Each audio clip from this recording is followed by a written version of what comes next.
What Culture? It's Simon Miller here, and as you can see from this video camera, we are live. Well, not live, it's YouTube. You know what I'm saying? But I am live.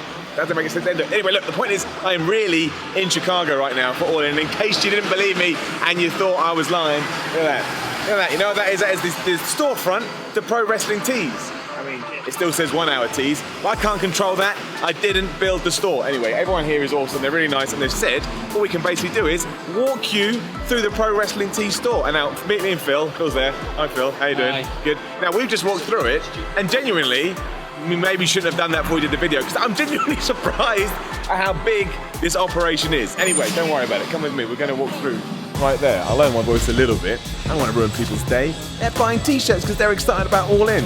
However, this is kind of what pro wrestling tees use. This is cool, but I saw this a minute ago as well. Just given what the event is and given what we're here for, I think that kind of sums up. Yeah, this is kind of the store. So if you were going to come to Chicago and you wanted to buy a t-shirt, this is where you would come. There's artwork everywhere. Golden Elite t-shirt. Surprisingly, the first thing you see when you come in, Bullet Club, hats. Everyone loves a good hat. This is the best thing I've seen so far. I spotted that as soon as I walked in here. Just the most ridiculous Okada shirt you've ever seen in your life. It's nice, right? If nothing else. Show your eyes up there. So I'm going to walk you through and show you now. I mean, a bunch of signatures here. I'm not going to, well, that's Colt Cabana. So there you go, that's one I'm going to try and point out. I'm not going to try and point out any other ones because I'll get it wrong and then I'll embarrass myself. And that's Axe Demolition. That's nice and easy. That's nice and easy too. Let's not do anymore because I'll get them wrong and embarrass myself. And I do that enough every single week. I need some of these, so I'm going to try and nick some of these later. And then as we walk through, which we're allowed to do because we're cool kids, I was into some more storage stuff. And then tomorrow in here, well, tomorrow as we're recording it, he's not even here yet. I mean, they sell 200 tickets, right?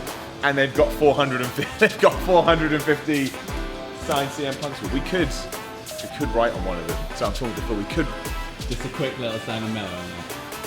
Because they've left a pen here as well. I'm not going to do it because they've been really nice and accommodating, but know that I would.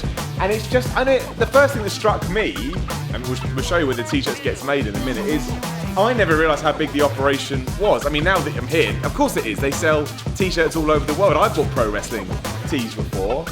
But yeah, just to come around and see it, well, it's actually a lot more intimidating than I thought it was. But yeah, the CM Punks will be signing stuff there tomorrow. Now, this is the best room that I saw, because I never really thought about this again. I didn't actually think that they had their sort of production facility on site. No, they do. You come through here, and it's just ridiculous. I mean, proper heavy machinery, and people just making, I mean, he may still be here. When Phil and I came around a minute ago, Colt Cabana was here, and he was signing off his new hoodie. That's what it looked like anyway. You know, outside of, say, WWE shop or whatever, this is the hub where pretty much, 95% of all non-WWE t-shirts are coming from. If you're a wrestling fan, I mean, yeah, it genuinely, when you're into it, it's quite overwhelming. It's a bit extreme. I'm not getting emotional or anything. It's a t-shirt store, but it's very impressive. There's no two ways about it. Given they're expanding, and given how, you know, I can't think of a better word, but how in they are with All In, you have to imagine that's only going to help. We'll show the hoverboards because there is, I don't know what that's filming we're doing anyway. It's a hoverboard from Back to the Future. I know if you're young, you don't know what that is. It's an old person thing. It's just embarrassing to say. And then I believe this is more the business. But it's just more cool stuff. It's a cool sign here. The wall here especially is quite impressive. Pretty much every single signature. Even Ken Shamrock's up there. Just in case you thought to yourself, if Ken Shamrock up there, he is. More cool artwork. And then yeah, actually we may as well walk down here. We may as well do it all. And then this is kind of where, yeah, we started off our little wander around. I don't know what I described this room as. A place. This is cool though. I'll show this to end things off because I saw this. My favourite thing about this drawing, aside from it just being a badass drawing, is my friend Scott Hall down here doing his scary fingers. I like Scott Hall's scary fingers, which is a sentence I regret saying as soon as I've said it. Simon from What Culture here, and as you can tell, I am with the one and only Colt Cabana. How you doing, man? Oh my God, I'm not as jacked as you. Oh, thanks, dude. I can't even lift weights at the moment. We don't need to get into that. Well, you know, we had a... Yeah. Colt was really nice to me. We were actually on the same show in Scotland a few weeks ago, which is just bizarre. Colt was very kind about my injured shoulder. Can I tell you the backstory of this? Yes. Now, I mean, your audience will get mad at me, but I was just like, I just saw you in the audience or in the locker room, and I'm just like, oh, here's a jacked guy who's probably been working 20 years, like just looks like a wrestler. And then I found out I was like, oh, the WhatCulture wrestler. It's that asshole. That's what you thought. No, I don't know. I don't know the backstory. You might be, and I'm an idiot for being on the show right now. No, I'm really nice. I'm really nice. Everybody loves me. You were very kind. Yeah, it was a pleasure meeting you. Oh, you too, man. That's very kind of you. Now, obviously, we're here in the Pro Wrestling Tee store right now, as you are, as always, proving you to be one of the most hard working wrestlers in the world. You're creating your own merchandise right now. Yeah, DIY is what I've always believed in, and I was coming to the shop when it was just a small room, basically the size. If you want to look over here, the first store was about the size of this room right here. And I would come in and I would get my shirts done, and I was the only wrestler person getting my shirts done at that time, and I created a relationship with Ryan.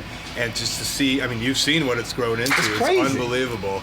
But, these guys, if I put in a big order, they'll fill it up for me. But for the most part, I'll come in, I'll make my own shirts. I know how to do all this stuff. I make my headbands here. I really like... But that's awesome, man. I think especially the sort of the...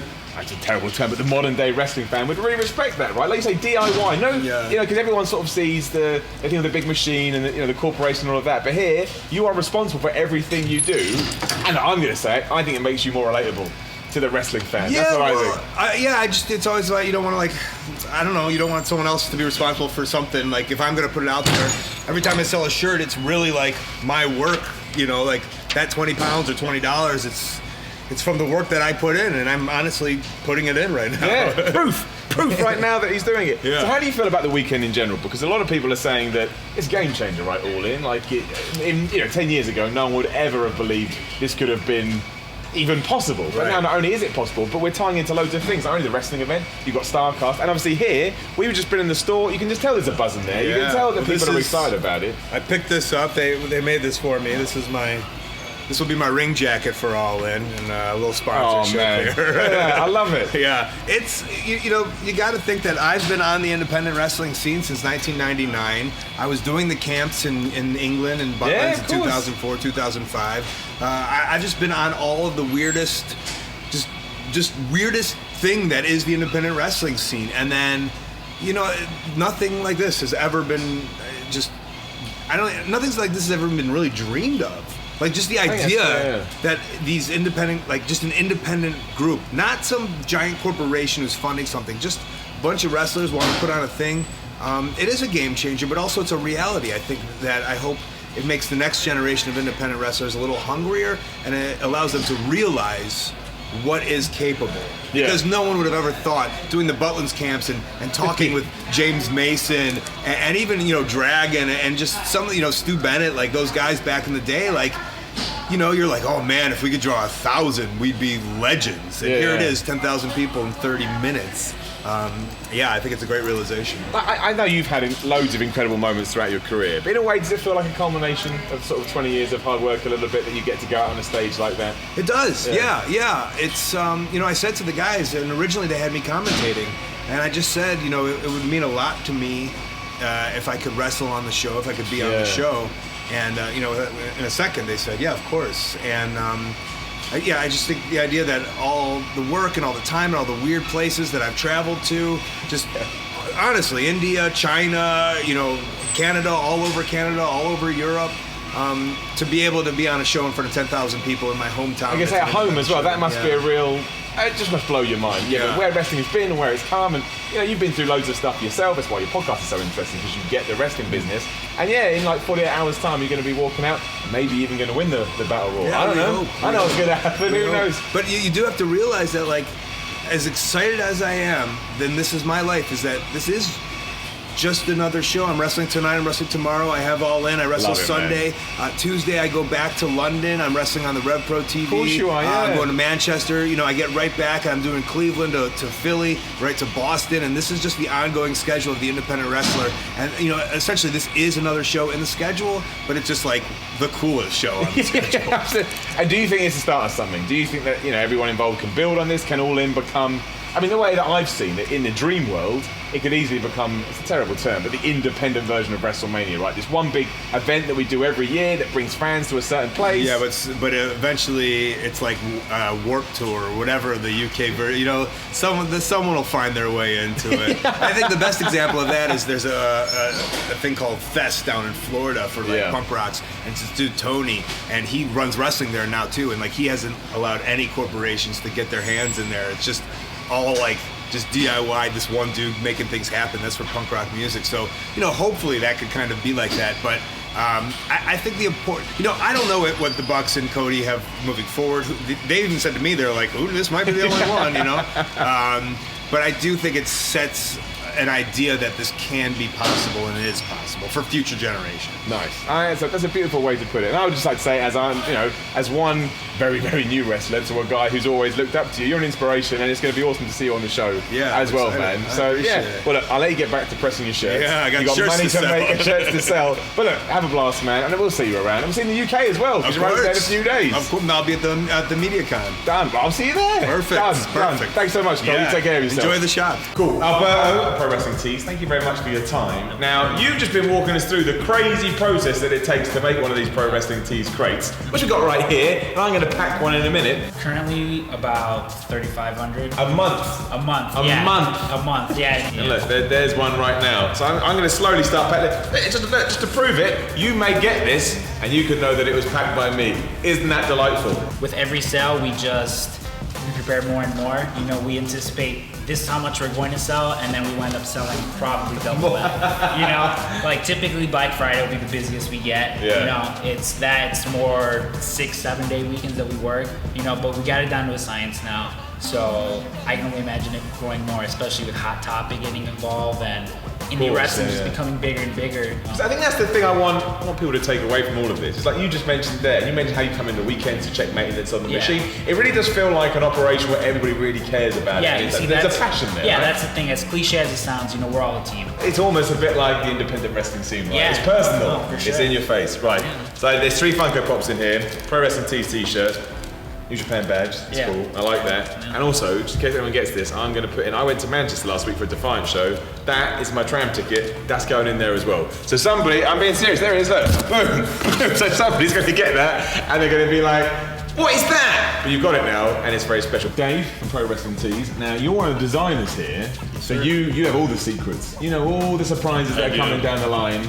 We're allowed to look at one now, which is to do with CM Punk. Is this for the signing you've got going on tomorrow? Has it been made specifically for that? This is just exclusively for the signing.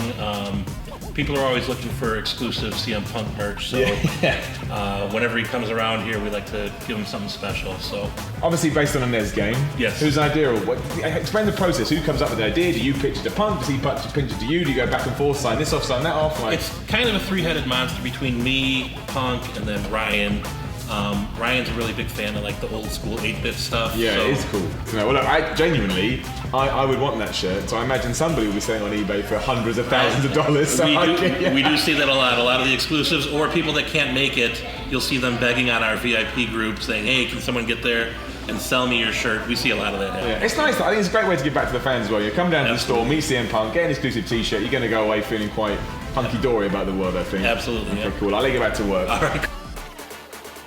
And there you go, an exclusive look and like a mini tour around Pro Wrestling Tees, including a surprise appearance from Colt Cabana himself. And who knows, maybe we'll see him down the line as we continue to cover all in. If you're wondering why I'm doing this, it is so bright in Chicago all of a sudden, it's making my face do weird things. That's just what happened. Don't hoot me, son of a... Anyway, that was Pro Wrestling Tees, and genuinely, it's an incredible store. Everyone there is really passionate, so maybe you want to go out and buy some Pro Wrestling Tees. That makes it sound like they paid me. They didn't pay me. If they did pay me, I'd make it more obvious. They didn't pay me. Now it sounds like, you know what, just enjoy it in. I'm getting out of here.